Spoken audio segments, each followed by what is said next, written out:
Pemerintahan Prabowo akan punya 2 jurus baru bangun infrastruktur tanpa ngeluarin duit APBN. Jadi gini, pembangunan infrastruktur yang jadi prioritas di masa Presiden Jokowi tetap akan dilanjutkan pemerintahan era Prabowo Subianto loh. Menko Perekonomian Erlangga Hartarto bilang di masa pemerintahan Prabowo nantinya pemerintah akan punya pendekatan baru yang nggak bakal nguras APBN. 2 jurus baru udah disiapin buat ngedorong swasta ikutan dalam proyek pembangunan negara.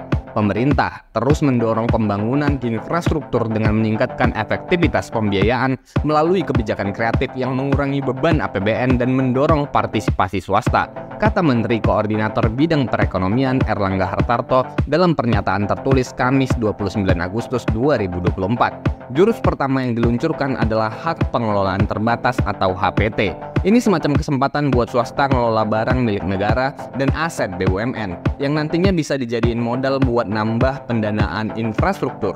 Jurus kedua adalah pengelolaan peningkatan perolehan nilai kawasan atau P3NK atau Land Value Capture atau LVC. Di sini peningkatan nilai tanah karena adanya investasi dan kegiatan pemerintah di suatu kawasan bakal dimanfaatin buat nambah modal pembangunan. Skema HPT udah diuji coba di Australia dan berhasil diaplikasikan di pelabuhan Melbourne dan Bandara Sydney. Sementara itu skema P3NK juga udah terbukti berhasil di Inggris, Hong Kong, dan Jepang. Inovasi dalam pembiayaan ini sangat penting untuk memastikan kelancaran dan keberlanjutan pembangunan infrastruktur nasional.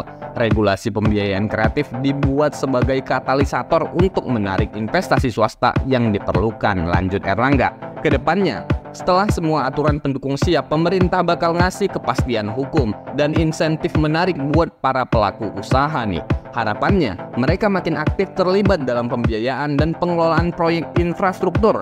Selain itu, langkah ini juga bakal mendukung pembangunan berkelanjutan dengan proyek-proyek yang ramah lingkungan. FYI, RAPBN 2025 udah nyiapin 400,3 triliun buat infrastruktur, mulai dari infrastruktur pendidikan, kesehatan, konektivitas, pangan, energi, sampai pembangunan ibu kota Nusantara. Semua anggaran ini diarahkan untuk dukung visi Indonesia Maju 2045 dengan target rasio infrastruktur stok mencapai 49% dari PDB di tahun 2024. Makin keren nih Indonesia ke depan. Gimana menurut kamu?